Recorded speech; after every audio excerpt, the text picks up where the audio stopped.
அந்த வீடியோ பார்க்குறப்பே தெரியுது அந்த பொண்ணு இப்படி கையை இப்படி ஓரமாக மேலே வச்சுக்கிட்டு தான் அந்த வீடியோவை எடுக்கிறப்ப அவர் பாட்டுக்கு அது ஓரமாக நிற்கிறார். அப்போ இது ஒரு அட்டென்ஷனை கிரியேட் பண்ணும், அந்த வீடியோ வைரல் ஆகணும் அப்படிங்கிறதுக்காக எடுக்கிறது. அந்த வீடியோ கேரளா முழுவதும் சோஷியல் மீடியாவில் பரப்பப்படுது. அவர் ஒரு துணிக்கடையில் வேலை செய்கிறார், 40 வயது. இந்த ஓவராக இந்த வீடியோ பரப்பப்பட்ட உடனே மன உளைச்சலில் அவர் உயிரை மாய்த்து கொள்கிறார். நான் ஷேர் மார்க்கெட்டில் பணம் போடுறேன் அப்படின்னு ஒரு வீடியோ போடுறான். அவன் பல பேர் காசு இழந்திருக்காங்க. ஒரு 10-12 வயசு பையன் வணக்கம் ஃபேமிலி அப்படின்னு ஒரு வீடியோ போடுறான். நான் என்னுடைய நீங்கள் 2000 கொடுத்துட்டு உங்களுக்கு 4000 தர்றேங்கிறான். ஒரு 12 வயசு பையன் அவனை நம்பி காசை போட்டு நீங்கள் ஏமாந்துருக்கீங்க. பல பேர் ஏமாந்தவங்க நீங்கள் வீடியோ போட்டுருக்காங்க. இந்த ஜென்சி கிட்ஸுன்னு சொல்லக்கூடிய ஒரு தலைமுறையினர் அவங்கள சொல்லியும் குத்தம் கிடையாது. ஏன்னா அவர்கள் எந்த ஒரு உணர்ச்சியும் இல்லாத ஒரு ஃபாஸ்ட் ஃபுட் கலாச்சாரத்தில் வளரக்கூடியவர்களாக மாறி வச்சுருக்கோம். ஒரு பிராய்லர் கோழி மாதிரி சாப்பாடு போடுறோம், ஸ்கூலுக்கு போகிறோம், வீட்டுக்கு வர்றோம், கையில் ஃபோன் கொடுக்குறோம். சாப்பாடு போடுறோம், ஸ்கூலுக்கு போகிறோம், வீட்டுக்கு வர்றோம், ஃபோனை கையில் கொடுக்குறோம். அவர்கள் அந்த ஒரு வாழ்க்கைக்குள்ளே இருக்காங்க. அவங்களுக்கு வெளியே சொந்த பந்தம் கிடையாது. ஒருத்தரை உயிரை மாய்க்கக்கூடிய அளவுக்கு இன்றைக்கி அந்த ரீல்ஸ் முகம் போய் நிற்கிது. இன்றைக்கி பார்த்தீங்கன்னா சோஷியல் மீடியாவில் தண்ணிக்குள்ள ஒருத்தன் கத்துனா அவனை பார்த்தீங்கன்னா ஒரு சீஃப் கெஸ்ட்டாக கூட்டிட்டாங்க. இன்னொருத்தன் ஒரு வாட்டர் பிளான் வாங்கி திக்கிறான், அவனை கொண்டு மேலே இடத்துல உட்கார வச்சாங்க. அப்போ இது ஒரு முன்னுதாரணம், தவறான முன்னுதாரணம்.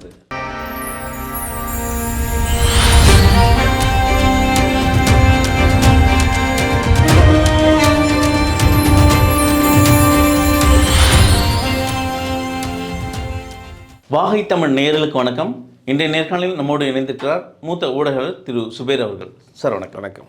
கேரளாவில் நடந்த ஒரு கோர சம்பவம், ரீல்ஸ் மோகத்தால் ஒரு உயிரையே பலி வாங்கியிருக்கு. இன்றைக்கி என்ன தான் நடக்குது? ஏன் இந்த மாதிரியான நபர்கள் உலாவிட்டு இருக்காங்க? கேரளாவில் ஒரு பஸ்ஸில் ஒரு பெண் போயிட்டுருக்காங்க. அந்த பொண்ணு ஒரு வீடியோ போடுறாங்க. இந்த மாதிரி பாருங்கள், ஒருத்தர் என்னை பாலியல் சிக்னல் பண்ணுறாரு, இடிக்க வர்றாரு அப்படின்னு பார்க்குறாங்க. அந்த வீடியோ பார்க்குறப்பே தெரியுது அந்த பொண்ணு இப்படி கையை இப்படி ஓரமாக மேலே வச்சுக்கிட்டு தான் அந்த வீடியோவை எடுக்கிறப்ப அவர் பாட்டுக்கு அது ஓரமாக நிற்கிறார். அப்போ இது ஒரு அட்டென்ஷனை கிரியேட் பண்ணும், அந்த வீடியோ வைரல் ஆகணும் அப்படிங்கிறதுக்காக எடுக்கிறது. அந்த வீடியோ கேரளா முழுவதும் சோஷியல் மீடியாவில் பரப்பப்படுது. அவர் ஒரு துணிக்கடையில் வேலை செய்கிறார், 40 வயது. இது ஓவராக இந்த வீடியோ பரப்பப்பட்ட உடனே மன உளைச்சலில் அவர் உயிரை மாய்த்து கொள்கிறார். இது கேரளா முழுவதும் பெரிய ஒரு அதிர்வலை ஏற்படுத்துது. இந்த சம்பவம் எதை காட்டுது அப்படின்னா, ஒரு முறையினருக்கு இந்த சோஷியல் மீடியா தான் மிகப்பெரிய ஒரு உந்து சக்தியாக இருக்குது. அதுக்கு காரணம் எல்லாருமே தான். பார்த்திங்கன்னா இன்றைக்கி இந்த சோஷியல் மீடியானா குறிப்பாக அந்த இன்ஸ்டாகிராமில் வரக்கூடிய இன்ஃப்ளூயன்சர்ஸை பெரிய பெரிய காலேஜுக்கு சீஃப் கெஸ்ட்டாக கூட்டு போகிறது, ஸ்கூல்ஸ்க்கு கூட்டு போகிறது, பெரிய நிறுவனங்களை கூட்டு போய் பேசுகிறது, இது ஏதாவது ஒன்று கோமாளித்தனம் பண்ணணும் அப்படிங்கிறத ஒரு கல்லூரிக்கு ஒரு பேச்சாளரை கூட்டு போகிறாங்க, ஒரு செலிப்ரிட்டியை கூட்டு போகிறாங்கன்னா அவர் சார்ந்த அனுபவத்தை அந்த மாணவர்களோடு ஷேர் பண்ணிக்கிறதுக்கு தான் கூட்டு போவாங்க. ஆனால் இன்றைக்கி என்ன ஆகி போச்சுன்னா, இன்ஸ்டா செலிப்ரிட்டி கடத்தரப்பு விழா கூட்டு போகிறது, காலேஜுக்கு கூட்டு போகிறது, ஸ்கூலுக்கு கூட்டு போகிறது. இப்போ இது ஒரு தப்பான ஒரு முன்னுதாரணம் போகுது. அப்போ அந்த ரீல்ஸ் முகம், அந்த வியூஸ் முகம் என்ன ஆகுதுன்னா ஒரு படி மேலேயே போயிடுது. அப்போ ஒரு பெண் தன்னை இந்த மாதிரியான பாலியல் சீண்டல் பண்ணுறாரு அப்படிங்கிற ஒரு வீடியோ எடுத்த போது நம்ம அந்த வீடியோ பார்க்குறப்பே தெரியுது. அது திட்டமிட்டே ஒருவர் மீது குற்றச்சாட்டை வச்சு அதை வைரல் வீடியோவை ஆக்கி அதுக்கு வியூஸ் வரணும் அப்படிங்கிறது தான் பண்ணுறது. அதை பார்த்தாலே நமக்கு தெரியுது. இதே பொண்ணு ஏற்கனவே இதே மாதிரி ஒரு விஷயம் பண்ணியிருக்கு. இன்றைக்கி அந்த சம்பவம் கேரளா முழுவதும் பார்த்திங்கன்னா பயங்கர கொந்தளிப்பை ஏற்படுத்தியிருக்கு. சமூக வலைத்தளங்கள் முழுவதுமாக அதை பற்றின விமர்சனங்கள் போய்கிட்டு இருக்கு. இது எதை நோக்கி போகுது அடுத்த தலைமுறை அப்படிங்கிறது நமக்கு ஒரு பெரிய வருத்தத்தை தான் கொடுக்குது. 24 பெரிதுமாக மக்கள் மீது தானே அந்த தவறு இருக்குது. இது இன்ஸ்டாவில் இந்த மாதிரி ரீல்ஸ்லாம் மக்கள் பார்த்துட்டு அவங்கள தானே ஃபாலோ பண்ணுறாங்க. இல்லை, அதான் சொல்கிறேன். ஒரு சின்ன பையன், அந்த சின்ன பையன் நான் ஷேர் மார்க்கெட்டில் பணம் போடுறேன் அப்படின்னு ஒரு வீடியோ போடுறான். அவன் பல பேர் காசு இழந்திருக்காங்க. ஒரு 10-12 வயசு பையன் வணக்கம் ஃபேமிலி அப்படின்னு ஒரு வீடியோ போடுறான். நான் நீங்கள் 2000 கொடுத்துட்டு உங்களுக்கு 4000 தர்றேங்கிறான். ஒரு 12 வயசு பையன் அவனை நம்பி காசை போட்டு நீங்கள் ஏமாந்துருக்கீங்க. பல பேர் ஏமாந்தவங்க நீங்கள் வீடியோ போட்டுட்ருக்காங்க. எந்த காலத்தில் இருக்கிறோம், எந்த தேசத்தில் இருக்கிறோம், எவ்வளோ அடிக்டாக இருக்கிறாங்க சோஷியல் மீடியாவில், அதை நோக்கி எங்கே நோக்கி போய்கிட்டு இருக்கு. இப்போ நீங்கள் ஒரு ரீல்ஸுக்காகவும் ஒரு வியூஸ்க்காகவும் ஒரு செலிப்ரிட்டி ஆகிறதுக்காகவும் எல்லை மீறி போய் இன்றைக்கி அங்கே ஒரு வேலை முடிஞ்சிருக்கு. இதுக்கு சமூகமும் சேர்ந்து ஒரு காரணம். இன்னைக்கு சமூகத்தில் இருக்கக்கூடிய எல்லாரும் காரணம் தான். அவர்களை என்கரேஜ் பண்ணக்கூடாது, அவர்களை அதை வந்து அவங்கள வந்து சப்போர்ட் பண்ணக்கூடாது. பண்ணுறதுன்னு விளைவாக என்ன பண்ணுறாங்கன்னா புதுசாக ஏதாவது பண்ணுவோம். சைக்கிள் இந்த நிலைமைக்கு காரணம் என்ன? குறிப்பாக இந்த ஜென்சி கிட்ஸ் தான் இந்த இடத்துக்கு வந்திருக்காங்க. எதனால் இந்த நல்ல மாற்றம்? இந்த ஜென்சி கிட்ஸ்ன்னு சொல்லக்கூடிய ஒரு தலைமுறையினர் வந்து அவங்கள சொல்லியும் குத்தம் கிடையாது. ஏன்னா அவர்கள் எந்த ஒரு உணர்ச்சியும் இல்லாத ஒரு ஃபாஸ்ட் ஃபுட் கலாச்சாரத்தில் வளரக்கூடியவர்களாக மாறி வச்சுருக்கோம். ஒரு பிராய்லர் கோழி மாதிரி சாப்பாடு போடுறோம், ஸ்கூலுக்கு போகிறோம், வீட்டுக்கு வர்றோம், கையில் ஃபோன் கொடுக்குறோம். சாப்பாடு போடுறோம், ஸ்கூலுக்கு போகிறோம், வீட்டுக்கு வர்றோம், ஃபோனை கையில் கொடுக்குறோம். அவர்கள் அந்த ஒரு வாழ்க்கைக்குள்ளே இருக்காங்க. அவங்களுக்கு வெளியே சொந்த பந்தம் கிடையாது, நண்பர்கள் கிடையாது, பெருசாக வேறு ஆளோடைய கான்டாக்ட்ஸ் கிடையாது. இப்போ நீங்கள் ஒரு சின்ன பிள்ளையாக இருக்கிறப்ப என்ன பண்ணுவீங்கன்னா, ஸ்கூல் விட்டு வந்தோடனே பேக்கை வச்சுட்டு தெருவில் இறங்கி போயிருவீங்க, தெருவில் விளையாடுவீங்க, இந்த வீட்டுக்கு போவீங்க, அந்த வீட்டுக்கு போவீங்க, அவனோட பேசுவீங்க, இவனோட பேசுவீங்க, மாமா வீட்டுக்கு போவீங்க, அத்தை வீட்டுக்கு போவீங்க, சித்தப்பா வீட்டுக்கு போவீங்க. பல பேரோட கான்டாக்ட்ஸ் இருக்கும். அப்போ வேறு சிந்திக்கிறதுக்கு நமக்கு எதுவுமே தோணாது. இப்போ உங்கள் கையில் வந்து புக் இருக்குது, இல்லாட்டி ஃபோன் இருக்குது. இந்த வாழ்க்கையை தான் இப்போ வாழ ஆரம்பிச்சிருக்கோம் ஒரு தலைமுறை. அப்போ அவங்க உலகமே அதுதான் இருக்குது. அந்த உலகத்தில் நம்மளும் இருக்குன்னு நினைக்கிறாங்க. இந்த குற்றம் வந்து யார் மீது சுமது? சமூகத்தின் மீது, டெக்னாலஜி மீது, இந்த சமூகம் மீது. சமூகத்தின் மீது குற்றம். காலம் அப்படின்னு சுருக்கிருச்சு. இன்றைக்கி எல்லாருமே தனித்தனி தீவை வாழ ஆரம்பிச்சிட்டாங்க வாழ்க்கையை. அவர் குடும்பம் ஒரு 4 பேர் இருக்கிறதே ஒரு பெரிய குடும்பம். ஹஸ்பண்ட் அண்ட் ஒய்ஃபு 2 குழந்தை இருக்கிறதே வந்து கூட்டு குடும்பம்.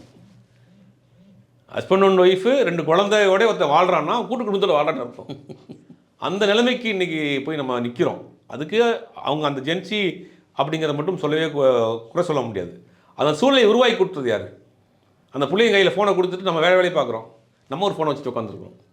அந்த கையில் அந்த குழந்தைங்க கூட ஃபோனை கொடுத்துட்டு அவங்க அம்மா ஒரு ஃபோனை வச்சு உட்காந்துருக்காங்க, அப்பா ஒரு ஃபோனை வச்சு உட்காந்துருக்காரு. இப்போ அவனுக்கு என்ன தெரியும்? அந்த சமூக வலைதளங்களில் வரக்கூடிய அத்தனையிலையும் நம்மளும் அதில் வரணும்னு நினைப்பான். நம்மளும் இந்த மாதிரி ஆகணும்னு நினைக்கிறான். ஒரு +2 படிச்சுட்டு இருக்கான், ஃபெயிலாக போயிட்டான், துரத்தி விட்டாங்க, நான் வெளியில் வந்தேன், வீடியோ போட்டேன், இன்றைக்கி பாருங்கள் எவ்வளோ சம்பாதிக்கிறேன், இன்றைக்கி எங்கெங்கே போகிறேன், நான் செலிபிரிட்டியாக இருக்குன்னு ஒரு படிக்கிற பையன் பார்த்தானா அவனுக்கு அது இன்ஸ்பயர் ஆகுமா ஆகாதா? அப்போ இந்த சமுதாயமே மொத்தமாக சேர்ந்து குற்றவாளியாக தான் நிற்கிறோம். அவங்க ஜென்சி அந்த தலைமுறை அப்படி தான் வளர்கிறாங்க அப்படின்னா அந்த தலைமுறையை வளர்ப்பது யார்? அந்த வளர்க்குற சூழலை உருவாக்குறது யார்? இன்றைக்கி என்ன நடக்குது இங்கே? அப்போ இதுக்கு வந்து எல்லாரும் தான் பொறுப்பு. அதனுடைய மோகம் வந்து இன்றைக்கி ஒரு படி மேலே போய் ஒரு உயிரை மாய்க்கக்கூடிய அளவுக்கு இன்றைக்கி போய் நிற்குது. அதுதான் இந்த கடந்த காலத்தை விட இந்த கல்வி அறிவில் இன்றைக்கி வந்து ஒரு % ஏறிட்டு தான் இருக்குது. அதில் ஒரு மாற்றமும் இல்லை. அப்படி இருந்தும் இது போல் இந்த சிறுபிள்ளைத்தனமெல்லாம் எங்கே நடக்குது? இதை தீர்க்க வேண்டிய இடம் எது? மார்க்குங்கிற ஒரு விஷயத்துக்குள்ள இன்றைக்கி வந்து வாழ்க்கையை அடைச்சி வச்சுருக்கோம். கல்வி, இந்த சர்டிஃபிகேட், மார்க், ப்ரெசன்டைல் அப்படிங்கிற ஒரு கேட்டகரிஸ்லாம் வச்சுருக்காங்க. என் பையன் வந்து 98% வாங்கினான், என் பொண்ணு வந்து 96% வாங்கினான், ஜேஇயில் இவ்வளோ மார்க்கு, நீட்டில் இவ்வளோ மார்க்கு, அந்த கோச்சிங் போகிறான், இந்த கோச்சிங் போகிறான். என் பையன் அவன் 24 ஹவர்ஸ் படிக்கிறான், தூங்குற நேரத்தில் வர படிக்கிறான். படித்து என்ன பண்ண போகிற? வாழ்க்கை தெரியலையே, மனித உணர்வுகள் தெரியலையே, மனிதாபிமானம் தெரியலையே. வாழ்கிறோம், உயிரோடு இருக்கோமா அப்படிங்கிற மாதிரி தான் இன்றைக்கி ஒரு வசனம் இருக்கும். வாழ்கிறோம், ஆனால் உயிரோடு வாழ்கிறோமா அப்படின்னு ஒரு கேள்வி இருக்கு இல்லையா? அந்த மாதிரி தான் இன்றைக்கி அவர்களே படிக்கிறோம், மார்க் வாங்குகிறோம், வேலைக்கு போகிறோம், செட்டில் ஆகிக்க. வாழ்கிறதுக்கான வாழ்க்கையை நம்ம கற்றுக் கொடுக்கலையே, பிரச்சனையை ஃபேஸ் பண்ணுறதுக்கு கற்றுக் கொடுக்கலையே, சின்ன பிரச்சனையை கூட அவனால் தாங்க முடியலையே, உறவுகள் தெரியலையே, உணர்வுகள் தெரியலையே, அவனுடைய வாழ்க்கையை தெரியலையே, அவனுக்கு உண்டான உணவு நம்ம சொல்லிக் கொடுக்குறதில்ல, உடற்பயிற்சியை சொல்லிக் கொடுக்குறதில்ல, உறவு முறையை சொல்லிக் கொடுக்குறதில்ல, உணர்ச்சிகளை சொல்லிக் கொடுக்குறதில்ல. இப்படி ஒரு ஜெனரேஷன் வளர்ந்து வருது. இன்னும் மோசமாக போகும். தீர்வு எப்படி தான்? தீர்வுன்னா அவ்வளோதான். ஒரு காலகட்டத்துக்கு மாறுறப்ப இது ஒரு மாற்றம். ஒரு கட்டத்துக்கு மேலே அவங்களுக்கு இந்த சோஷியல் மீடியா போராடிச்சு போய் திருப்பி ரிவர்ஸில் வந்து உறவுகளை தேடி போகக்கூடிய ஒரு காலம் வரும். அப்போ வேணால் ஒரு மாற்றம் வரலாம். அப்போ என்ன பண்ணுறாங்கன்னா, இது வந்து இன்றைக்கி ஒரு படி மேலே போய் ஒருத்தரை வந்து உயிரை மாய்க்கக்கூடிய அளவுக்கு இன்றைக்கி வந்து அந்த ரீல்ஸ் முகம் வந்து போய் நிற்கிது. இன்றைக்கி பார்த்தீங்கன்னா சோஷியல் மீடியாவில் தண்ணிக்குள்ள வந்து ஒருத்தன் கத்துனா அவனை பார்த்தீங்கன்னா ஒரு சீஃப் கெஸ்ட்டாக கூட்டு போயிட்டானுங்க. இன்னொருத்தன் வந்து ஒரு வாட்டர் பிளான் வாங்கி திங்கிறான், அவனை கொண்டு வந்து மேலே இடத்துல உட்கார வச்சாங்க. அப்போ இது ஒரு முன்னுதாரணம், தவறான முன்னுதாரணம். வந்து கோமாளித்தனம் பண்ணுறவனை நீங்கள் வந்து ஹீரோவாக காட்டுற சமுதாயத்தில் எப்படி ஒரு முன்னுதாரணமாக இருப்பாங்க? கோமாளியை வந்து நீங்கள் ஹீரோவாக்குறீங்க, ஹீரோவை கோமாளி ஆக்குறீங்க. கருத்து சொன்னால் அவனை கிரிஞ்சின்றீங்க, கத்தி சொன்னான்னா அவனை ஹீரோன்றீங்க. இந்த இந்த இந்த கலாச்சாரம் எங்கே போய் முடிய போகுது? நீ கல்லூரிகளுக்கு யாரை கூட்டு போய் வைக்கணும்? ஒரு சயின்டிஸ்ட்டை கூட்டு போய் வைங்க, ஒரு ப்ரொஃபஸர்ஸை கூட்டு போய் வைங்க, ஒரு கவிஞரை பேச சொல்லுங்கள், ஒரு எழுத்தாளரை பேச சொல்லுங்க, ஒரு பேச்சாளரை பேச கூட்டு போங்க. இன்ஸ்டா இன்ஃப்ளூயன்சர்ஸை கூட்டு போகிறீங்க. அவன் என்ன சாதனை பண்ணான்? தண்ணிக்குள்ளன்னு கத்துனா, வாட்டர் மிலன் வாங்கி தின்னான். இது அவனை செஞ்ச சாதனை. இவனை கெஸ்ட்டுன்னு கூட்டு போய் பேச விடுறீங்க. அப்போ அந்த பிள்ளைங்க மனசில் என்ன தோணும்? இப்போ நம்மளும் இந்த மாதிரி கோமாளித்தனம் பண்ணால் நம்மளும் இன்ஃப்ளூயன்சர் ஆகிடலாம். படிப்பு தேவையில்லை. படிப்பெல்லாம் ரெண்டாவது விஷயம். படிக்கிற காலத்தில் எல்லாருக்கும் படிப்புங்கிறது ஒரு வேப்பங்காயாக தான் இருக்கும். அப்போ இதை நீங்கள் முன்னுதாரணமாக அவனை கொண்டு வந்து காட்டுறப்ப இதைத்தான் அவன் எடுத்துக்கிற பார்ப்பான். அப்போ இதை எல்லாம் சேர்த்து இந்த தவறை செஞ்சுக்கிட்டே இருக்கிறாங்க. இந்த சோஷியல் மீடியாவில் இந்த மாதிரி தவறாக ஹேண்டில் பண்ணுறவங்க நிறைய பேர் வளர்ந்துட்டு வராங்க. இவங்களுக்கெல்லாம் என்ன சொல்கிறது நம்ம? ஏன்னா இந்த உயிர் மட்டும் இல்லை, இது மேலே பல உயிர்கள் போயிருக்கு. எப்படி தான் இதை வழி நடத்துறது? இது சோஷியல் மீடியாவை வழி நடத்துறது இது ஒரு கடல் மாதிரி. அதை அடையும் போட்டு தடுக்க முடியாது.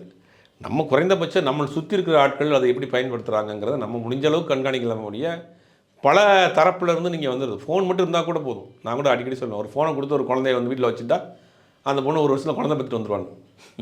அந்த அளவுக்கு இன்றைக்கி எல்லாமே சமூக வலைத்தளங்களில் கொட்டி கிடக்கு. அதை நம்ம எப்படி எடுத்துக்கிறோங்கிற விஷயம் இருக்குது. ஒரு ஜெனரலாக ஒருத்தர் ஒரு ஏரோநாட்டிக்கல் படிக்கிறார், ஏரோஸ்பேஸ் படிக்கிறார் அப்படின்னா வேர்ல்டு வைட் இருக்கக்கூடிய அது ரிலேட்டடான சயின்டிஸ்ட்டை நீங்கள் ஃபாலோ பண்ணுறீங்க, அவங்க போகக்கூடிய ஆர்டிக்கலை படிக்கிறீங்க அப்படின்னா அது அறிவை வளர்த்துக்கலாம். அதை பயன்படுத்துகிற விதம் இருக்குல்ல. இன்றைக்கி உலகத்தோடு இருக்கக்கூடிய எல்லோரையும் ஈஸியாக தொடர்பு கொள்ளக்கூடிய வசதி வந்துருச்சு. நீங்கள் உலகத்தில் இருக்கக்கூடிய நம்பர் 1 ஒரு டாக்டர் இருக்கார், ஒரு சர்ஜன் இருக்கிறாரு. அவரை தமிழ்நாட்டில் ஒரு கடைக்கோடி கிராமத்தில் இருக்க ஒரு டாக்டர் கான்டாக்ட் பண்ண முடியும், அவரை ஃபாலோ பண்ண முடியும், அவருடைய போஸ்ட்டை படிக்க முடியும், அவருடைய அனுபவத்தை நம்மளோட ஷேர் பண்ணிக்கிற முடியும். அந்த அளவுக்கு இன்றைக்கி உலகம் உங்கள் கையில் வந்துருச்சு. அதை நம்ம எப்படி பயன்படுத்தணும் தானே இருக்குது. சிறு வயதிலே அதில் போய் அடிக்ட் ஆகி வேறு எந்த பக்கம் நீங்கள் இந்த சோஷியல் மீடியாவுடைய அல்காரிதமே உங்களுக்கு தெரியும். நீங்கள் எதை நீ நோக்கி போகிறாவோ அது உன்னை நோக்கி வரும். நீங்கள் ஒரு ரீல்ஸை பார்த்துட்டிங்கன்னா அதே ரீல்ஸ் வரும், அது ரிலேட்டடாகவே வரும். அப்போ உங்களை அவன் தான் கண்ட்ரோல் பண்ணுறான். நீ எதை பார்க்கணுங்கிறத அவன் தான் முடிவு பண்ணுறான். அதை முடிந்த அளவுக்கு நம்மளும் கண்ட்ரோலாக இருக்க வேண்டியது தான் வேலை. நன்றி சார்.